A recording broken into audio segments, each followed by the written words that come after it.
bueno, la finalidad de esto era, primera, que supieran que no necesariamente hay un tipo de, hay un idioma en nuestro país y que podría ser que en algún caso tuviéramos algún compañero que hablara otra lengua indígena, ¿no? O una lengua indígena a la cual no estamos ni familiarizados. Por ejemplo, aquí están familiarizados con el ñañú, pero podría ser que no hablara ñañú, ¿no? Que viniera de otro estado, como un zapoteco. Y tercera, que pues aparte de eso transpolaran a lo social, bueno, imaginaran qué situación, o sea, imaginaran la situación de la niña en cuanto a al tener una amiga que fuera de otro estado, que hablara otro idioma, ¿no? Otra lengua. La tercera actividad de esa sesión fue que escucharon invitarlos a que escucharan una canción en idioma náhuatl y que en esto identificaran o infirieran algunas palabras que se escriben en náhuatl y su traducción en español mediante varias, por ejemplo, actividades. Primeramente fueron en equipo, después identificar y inferir qué palabras ahora sí que se parecen, ¿no? Porque hay niños que se parecen las palabras y infieren que significa lo mismo, ¿no? Por ejemplo, tlatoani, que significa rey. Y hay otros niños, como por ejemplo de primero, que infieren, no, es que esta está en este renglón, obviamente esta palabra significa lo mismo. Eso era lo que sería la finalidad de la tercera sesión, bueno, el tercer tiempo de esta sesión. Hacer inferencias sobre el parecido de las palabras y que las escribieran en su cartulina. También, bueno, demostraron 3 roles distintos en esa actividad. Los niños de primero, pues tratar de ver qué palabras se parecen o se asemejan en cuanto al texto y en cuanto a su fonema, ¿no?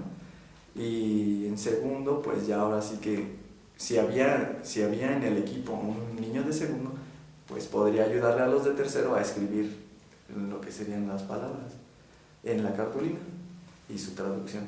Los de tercero, el rol que tomaron fueron de escribir. Casi siempre pues, los de tercero escriben un poquito mejor y leen un poquito mejor, entonces aunque varió, ¿no? Hay niños de segundo también pudieron inferir acerca de las palabras, niños de primero escribieron las palabras, y los de tercero pues simplemente ahora sí que dibujaron o trataron de ilustrar la cartulina. Cambia totalmente el rol.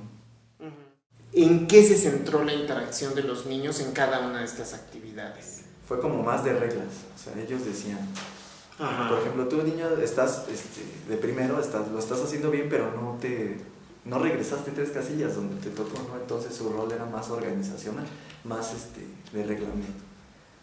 Y se conjuntó bien, algunos sí participaron como deberían haber realizado el juego, otros no.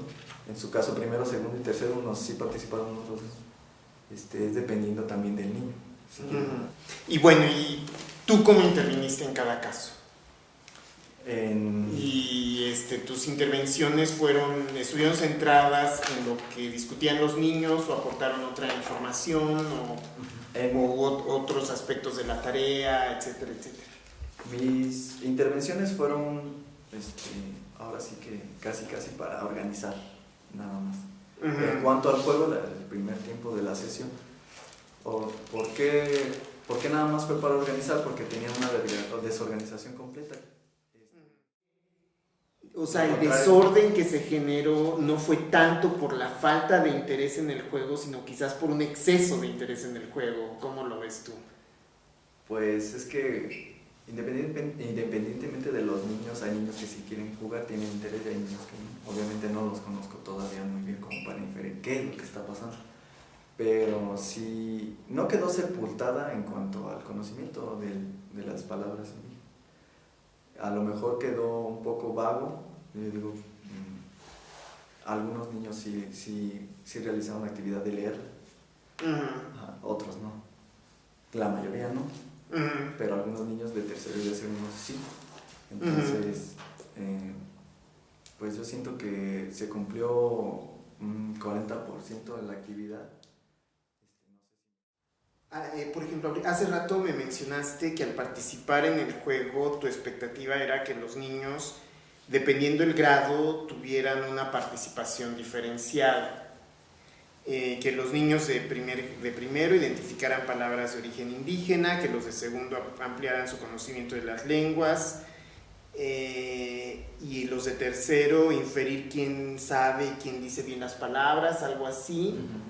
¿De qué manera la consigna que les diste de cómo realizar la actividad les dio pauta para darse cuenta de estos roles diferenciados? Pues yo nada más dije, van a jugar este juego de la diversidad lingüística y cultural, lo habíamos planteado un día antes. Les dije, vamos a jugar, vamos a llevar yo les voy a dar las monedas, ustedes van a agarrar un papelito, pero no fue tan explícito lo que yo expuse en la mera actividad. Dije, vamos a jugar y vamos a leer en cada casilla. Entonces, era tarea de ellos realizar o ver si las palabras eran, ahora sí que llamaban la atención y se les quedaban. Y de las otras dos actividades, ¿en qué estuvo centrada tu intervención? Bueno, la intervención que tuve en la segunda actividad, en el segundo tiempo, en cuanto al cuento que les di, fue más que nada para que pusieran atención, para que determinaran qué es lo que estaba pasando en ese cuento y escucharan bien lo que decía, porque también estaban un poquito distraídos, igual jugando con otra cosa. Mi intervención fue de pon atención y no estés hablando así, o no estés haciendo ruido. Ellos tuvieron muchas dudas cuando inquirieron acerca de la palabra en lengua indígena con la palabra en idioma español. Tuve muchas dificultades porque no sabían cómo inferir esta palabra por medio de los renglones de esta misma estrofa, ¿no? En ese aspecto yo intervine y les dije, mira, si esta es flor aquí, acá es, no me acuerdo de la palabra, pues esta por medio de los renglones. Aquí está al final, obviamente aquí está al final, esta palabra tiene que ser a fuerza de esta. Yo tenía señaladas en otra hoja algunas de las palabras que sí son de origen, bueno, que sí significaban lo mismo en náhuatl y en español. Ajá, y cotejaste si las... Bueno, era como... Si las palabras que eligieron los niños sí coincidían. Sí, ¿no? Algunos no coincidieron y les dije, no, mejor esas bórralas. Por ejemplo, amaneció, tenían 2 en un equipo. Y entonces les dije, no, esta bórrala porque está en otro... Si te fijas en este renglón está un poco más atrás. Ajá. No está bien. Estaba muy chiquita en las mañanitas en náhuatl, estaba muy chica la palabra. Y en la otra estaba, pues, amaneció, es una palabra un poquito más amplia. ¿De qué manera los niños podían validar o verificar sus ideas respecto del problema o la actividad que les planteaste, ¿no? Por ejemplo, aquí, como tú dices, los niños quizás hicieron hipótesis sobre es que tal palabra corresponde con esta otra por la posición aproximada dentro del verso, ¿sí? Pero y tú dijiste es que a veces coincide y a veces no.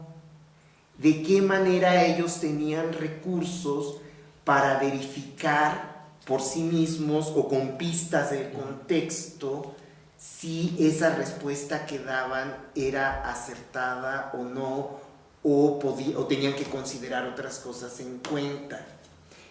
Porque parecería muchas veces que en las situaciones didácticas que se plantean comúnmente en la educación básica es un juego de adivinanzas y la respuesta de los niños o está bien o está mal y el único que sanciona es el maestro. Entonces lo importante es pensar ahora sí que qué recursos tienen ellos para en momentos dados decir, es que mi decisión fue buena porque aquí también está esta otra cosa, aquí está también esta otra cosa, y la puedo argumentar con esto, y no nada más como una atínale al precio, ¿no? Entonces, haciendo el recuento de estas 3 tareas que planteaste, ¿de qué manera podían validar o verificar sus ideas para dar una respuesta a la actividad o para desarrollar para resolver el problema o desarrollar la actividad? Bueno, al hacer la inferencia fue cuando tuvieron un poquito más de error. ¿A cuál actividad te estás refiriendo? Bueno, en la primera actividad no creo que tuvieran, ¿cómo se llama? Que denotar si estaban bien o estaban mal en el juego, ya que yo les decía cómo organizarlo. En la segunda actividad, por ejemplo, ahí cuando discutían, es que te va a ti, es que me va a mí, es que no es una, son 2, es que tienes que avanzar, tienes que retroceder. ¿Cuáles eran las pistas que podían tener ellos para...? Bueno, la pista que tenían ellos en la primera actividad del juego era que, pues en el pizarrón yo planteé águila, 2 casillas, solo una casilla. No vi el problema que se saltaran 2 casillas, sino que en la misma serpiente tenían que retroceder. El problema fue que el rol que asumieron es que yo quiero ganar. Yo quiero ganar y no me voy a retroceder. Ajá. No tanto a decir si estaba bien o estaba mal, sino que rompieron las reglas y pues yo intervine en ese aspecto. Y cada vez que ellos participaban, al final traté yo de dar la respuesta correcta. Entonces yo digo que ellos no tuvieran, bueno, no sé si tendrían el conflicto de decir, ¿y de dónde? Pues cómo saber si esta palabra será esta. Bueno, pues sí es, no sé si sí sea. Es a lo que yo, mi percepción de la pregunta que usted me planteó. Si están adivinando la palabra o si es meramente la misma palabra. Ahí, pues lo que pude hacer en ese aspecto para que ellos no tuvieran esa, adivina qué palabra es, al principio, bueno, yo ya sabía las palabras que eran, y tacharon varias palabras en cada equipo, las cuales, por ejemplo, esta palabra es de esta. Y dije, no, esa palabra no, por lo mismo de que no está en el mismo renglón. La reiteración de palabras en el texto, ¿no? Entonces, sí, bueno, que se repite la palabra amaneció y encuentran una palabra que se repite en náhuatl, que también se repite en posiciones más o menos parecidas, entonces ahí sí hay una pista adicional, ¿no?